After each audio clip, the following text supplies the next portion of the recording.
Hello friends, welcome back. First of all, tell me where in the world you're watching my video from. The gravel crunched beneath Harold Lawson's tires as he turned off the narrow road and followed the familiar curve toward the lake.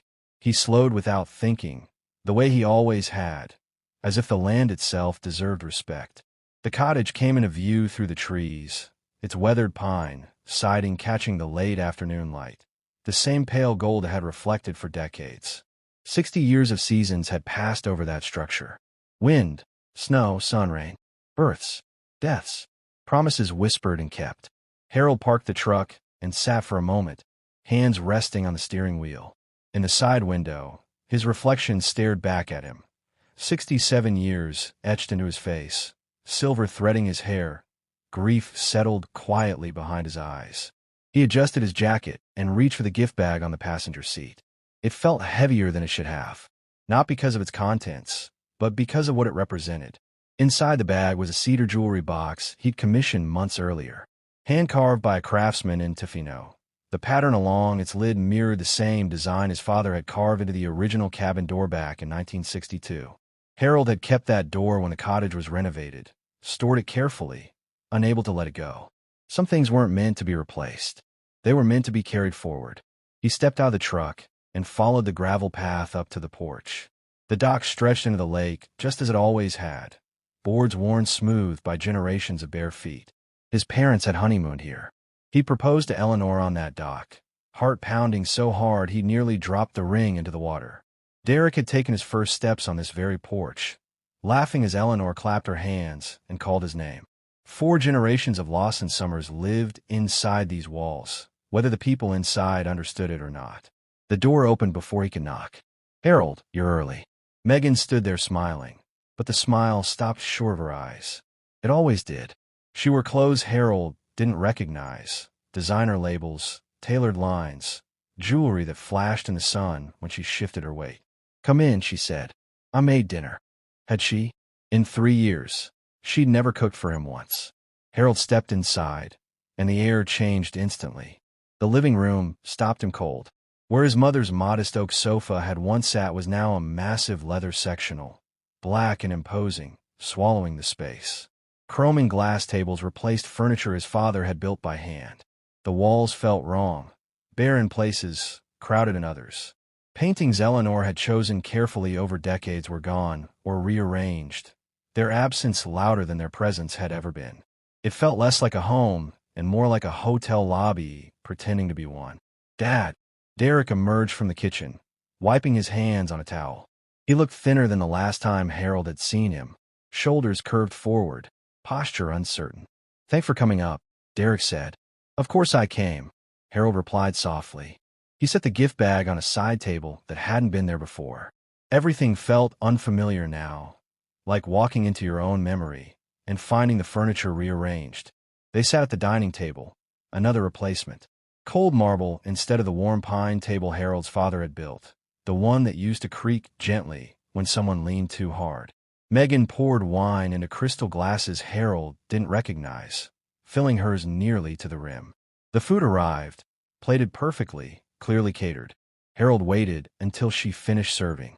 This moment mattered to him. He wanted it to be right. He cleared his throat and placed the cedar box on the table between them. "Derek, Megan, I wanted tonight to be special." He opened the box. Inside, beneath the carved lid, lay the property deed. "This cottage has been in the Lawson family since 1962, Harold said. "My grandfather built the original structure. He passed it to my parents. They passed it to me." He paused, letting the words settle. "And now, I'm ready to pass it on." Derek's eyes lifted, startled. "Next month," Harold continued, "I've arranged for a lawyer in Bracebridge to make the transfer official.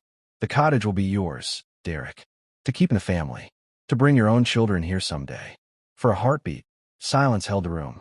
Then Megan laughed. Not warmly, not gratefully, sharp, cold. "Finally," she said. "Do you know how long we've been waiting for this?" "For years, Harold. For years stuck in this old dump in the middle of nowhere." Harold blinked. "Waiting." Megan leaned back in her chair. "Of course waiting. What did you think we were doing?" "I thought you were living here," Harold said carefully. "Building memories. Enjoying. She laughed again, harsher this time. We don't want to enjoy it. We want what it's worth. The room tilted. I had a realtor assess it, Megan went on. Lakefront property in Muskoka. We're talking $3.2 million. Maybe more, depending on the buyer. That's our future. Not rotting away in your grandfather's shack. You want to sell it? Harold asked quietly. Of course we want to sell it, she snapped. That's the whole point. She stood abruptly, chair scraping against the floor.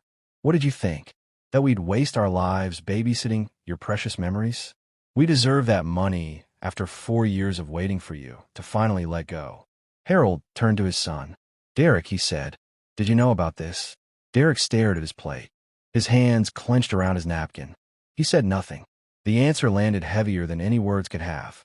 Megan reached for a framed photograph on the sideboard. Harold recognized it instantly, his wedding photo. Eleanor and him standing on the dock, sunlight dancing on the water behind them, both of them young, hopeful, alive. He's my husband, Megan said, but he's too pathetic to stand up to his controlling father. She held the frame with both hands, looked Harold directly in the eyes, and tore it in half. The sound was violent. Paper ripping, cardboard splitting. Then she tore it again, and again. Pieces of Eleanor's face scattered across the marble table.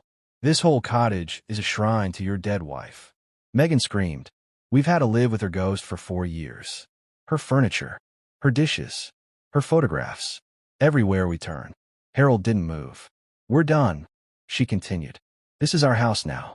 We've earned it. Derek still hadn't spoken, hadn't stood, hadn't looked up. Harold rose slowly. His hands trembled as he gathered the torn pieces of the photograph, lifting Eleanor's eyes, her smile, one fragment at a time. He placed them gently into his jacket pocket. He picked up the cedar box, the deed still inside, untouched. Behind him, Megan's voice followed. See? This is exactly what I told you. Your father only cares about his memories. He'll never see us as real people. The screen door closed softly behind him. Harold walked to his truck, each step deliberate, measured. When his hand reached the door handle, it shook. He gripped it until the trembling stopped. Only then did he get in. As he pulled away, the cottage stood silent behind him. 60 years of legacy reduced to a transaction in someone else's mind. And something inside Harold Lawson finally understood that the family he thought he was preserving no longer existed. The engine started, but Harold didn't pull away right away. The truck idled in the driveway, while the lake lay still beyond the trees, darkening as evening crept in. For a long moment, he simply sat there, hands resting on the wheel, breath shallow, the world oddly muted. Then he reached into his jacket and removed the torn fragments of the photograph. Eleanor's eyes stared back at him from broken pieces of paper. The curve of her smile no longer lined up. The edges were jagged where Megan's hands had ripped through 43 years of shared life. Harold placed the pieces carefully on the passenger's seat, as if arranging them might somehow undo what had been done. It took 10 minutes before he turned the key again and drove away. The drive to North Vancouver usually took 3.5 hours from Muskoka. That night, time felt distorted. He missed the turn for Highway 400 and found himself on narrow back roads near Aurelia, headlights cutting through darkness he barely registered. A horn blared when his tires drifted across the center line. He corrected without panic, knuckles aching from gripping the steering wheel too hard. At every red light, his eyes returned to the photograph pieces beside him. Eleanor, reduced to fragments by a woman who saw her only as an obstacle between herself and money. By the time his apartment building rose against the mountain backdrop, the sky was beginning to pale. He'd moved here 2 years after Eleanor passed, wanting something manageable. 2 bedrooms, a view of the harbor, rental furniture he'd never bothered to replace because none of it mattered. The key stuck in the lock the way it always did. He didn't turn on the lights. He stood in the entryway, still holding the pieces of his wedding photograph. In the bathroom mirror, he saw himself clearly for the first time that night. A 67-year-old man, gray hair, deep lines around the eyes, hands full of torn memories. He touched Eleanor's face where Megan's fingers had split the paper, tracing the damage like a wound. Sleep never came. Every time he closed his eyes, he heard the tearing again. Saw Derek staring at his plate. Silence louder than cruelty. He sat on the balcony in a plastic chair he'd bought from Canadian Tire, the harbor below him moving in darkness. Ships passed silently, lights drifting like ghosts across the water. 4 years earlier, Derek had called 2 weeks after Eleanor's funeral. "Dad, I know this is terrible timing," he'd said, voice hesitant. "But Megan and I hit some financial trouble. Bad investment. Could we stay at the cottage for a bit? Just until we get back on our feet? 6 months. Maybe a year." Harold had said yes before the question was finished. 6 months became a year. A year became 2. 2 became 4. He never asked when they were leaving because he didn't want them to. Knowing Derek was in the cottage his grandfather built felt like continuity. Like something hadn't been completely lost. Year 2, Derek called again. "Megan has this incredible business opportunity," he'd said. "Some kind of online consulting. She just needs $35,000 to get started. She already has clients lined up." Harold transferred the money that afternoon. The business never materialized. The money was never mentioned again. As dawn broke, Harold went inside and spread the property documents across his small dining table.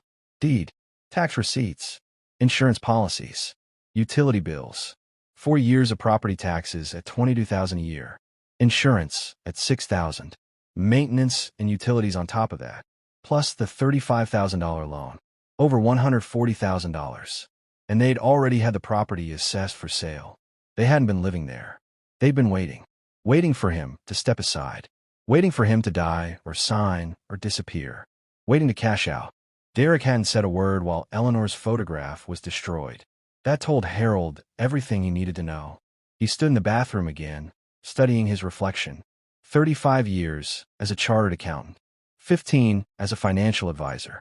He understood assets, ownership, the difference between generosity and foolishness. He'd been a fool. Harold placed the photograph pieces into an envelope and sealed it. On the front, he wrote carefully, "Eleanor, evidence, not sentiment, documentation." Then he opened his laptop. The screen glowed in the morning light as he created a spreadsheet and titled it Asset Recovery, Cottage. Old habits returned easily. Calm replaced chaos. Numbers didn't lie. They didn't manipulate. They didn't tear photographs. The next 2 weeks passed in quiet precision. His dining table became a workspace. Legal pads filled with neat handwriting. Ontario property law pages bookmarked and highlighted. The facts were simple. The deed had always been in his name. No lease agreement. No rent paid. Under Ontario law, he could sell at will. By the end of the second week, he wrote a single heading on a legal pad. Recovery plan. The hardest decision came on day 12. Harold opened his desk drawer and pulled out his will. 1 page. Derek listed as sole beneficiary. $600,000 in assets. He stared at his son's name for a long time before dialing his estate lawyer. "I need to revoke my current will," Harold said. "Complete removal of my primary beneficiary." After hanging up, he sat motionless. This wasn't anger. Anger faded. This was correction. That evening, he called Derek. 5 times. Voicemail. On the 6th attempt, Derek answered, breathless. "Dad, I've been meaning to call. I need to collect some documents from the cottage. I'll be there Saturday at 10. Please be there." Harold ended the call. The trembling from 2 weeks earlier was gone. In its place was something colder, more durable. The moment had passed, and with it, the last excuse to look away. Monday morning arrived without ceremony. No anger. No hesitation. Harold dressed the way he used to for client meetings. Pressed white shirt, navy tie, charcoal blazer. When emotion failed, structure remained. Professional problems required professional solutions. Catherine Webb's office sat in a heritage building on Manitoba Street in Bracebridge, 15 minutes from the cottage. The waiting area smelled faintly of old paper and polish. Worn leather chairs. Framed land survey maps lining the walls. This was a place where ownership was respected, not debated. Catherine emerged precisely at 9. Silver hair pulled back. Calm eyes. A handshake that carried no excess warmth and no distance. "Mr. Lawson, how many years has it been?" 12, Harold said. "And it's Harold now." Inside her office, sunlight cut across a wide desk. Harold opened his briefcase and placed the documents down one by one. The deed, tax receipts, insurance policies, utility bills, the bank transfer record. No drama, no commentary, just facts. "I own a cottage in Muskoka," Harold said. "My son and his wife have occupied it rent-free for 4 years. No lease agreement. 2 weeks ago, They made their intention clear to sell the property the moment ownership transferred. They've already had it assessed. Catherine studied the deed. Sole ownership. No liens. Correct. She reviewed the receipts. You've paid all expenses. Yes. Harold slid the spreadsheet across the desk.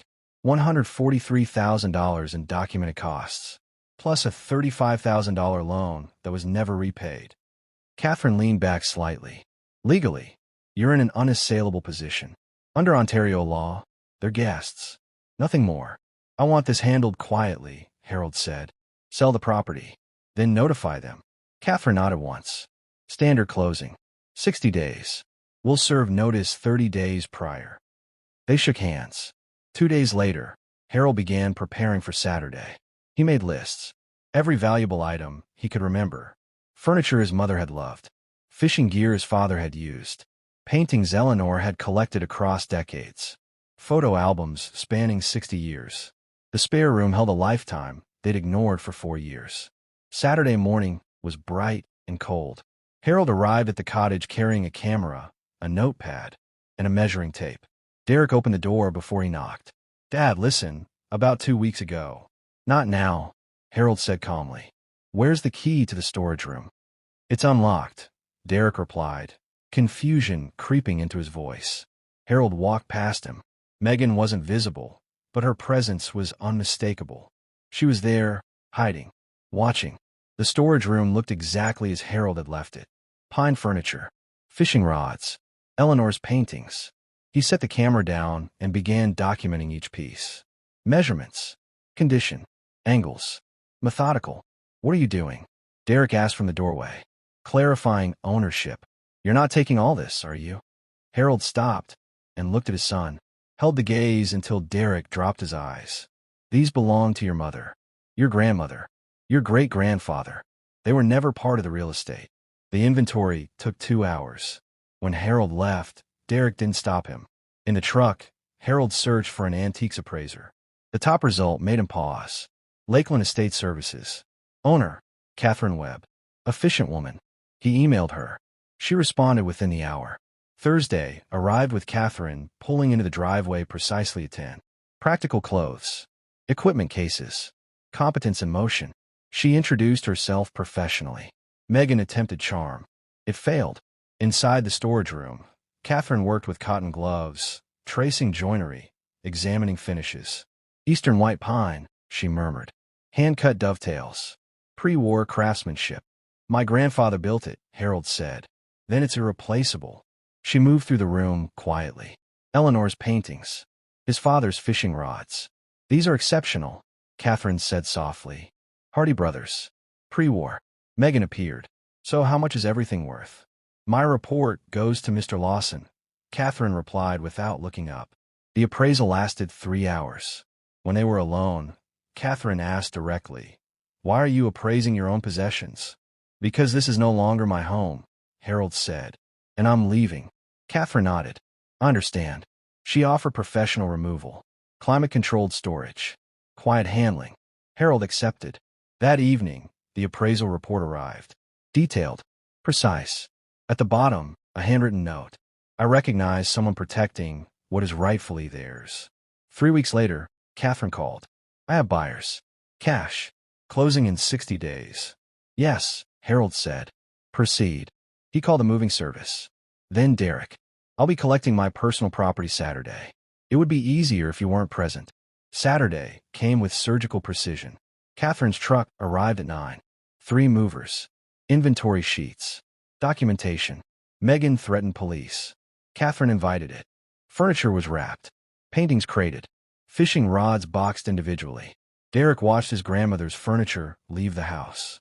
When the truck was full, Harold handed Derek the inventory envelope. 4 weeks ago, Harold said quietly, your wife tore your mother's photograph apart. You said nothing.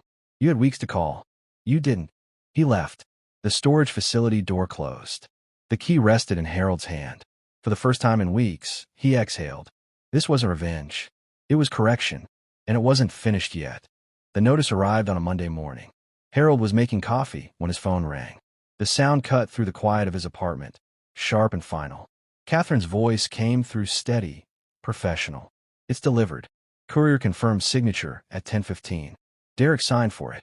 Harold closed his eyes briefly. Thank you. 40 minutes later, the calls began. Megan first. Her name lit up the screen. Harold watched it vibrate until it stopped. It rang again immediately. Declined. Then a text. All capital letters, furious and desperate. You won't get away with this. He set the phone down and poured his coffee. 3 more calls. Declined. Then Derek. Harold let it ring 5 times before answering. Dad, Derek said, voice breaking. What have you done? You can't sell the cottage. We live here. Our whole life is here.